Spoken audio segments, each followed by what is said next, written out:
Bienvenue à La Langue pour le plaisir du texte à voix haute. Stendhal, Le Rouge et le Noir, 1830.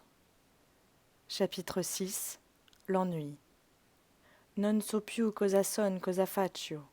Mozart, Figaro.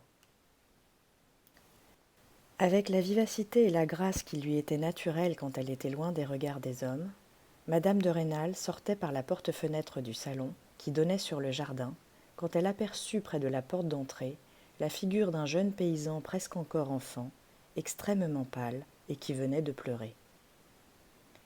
Il était en chemise bien blanche et avait sous le bras une veste fort propre de ratine violette.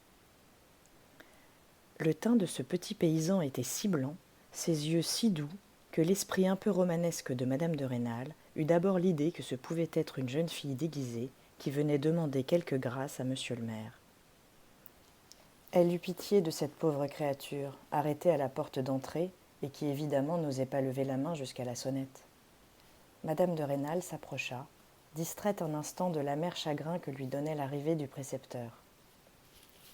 Julien, tourné vers la porte, ne la voyait pas s'avancer. Il tressaillit quand une voix douce dit tout près de son oreille : « Que voulez-vous ici, mon enfant ?» Julien se tourna vivement, et, frappé du regard si rempli de grâce de Madame de Rênal, il oublia une partie de sa timidité.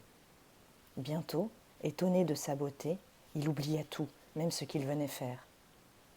Madame de Rênal avait répété sa question.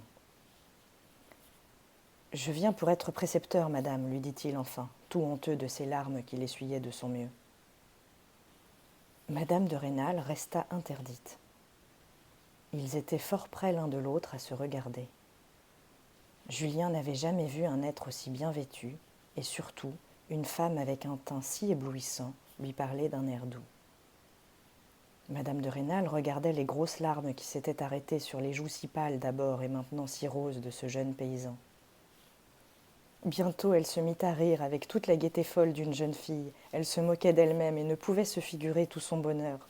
Quoi ? C'était là ce précepteur qu'elle s'était figuré comme un prêtre sale et mal vêtu qui viendrait gronder et fouetter ses enfants ?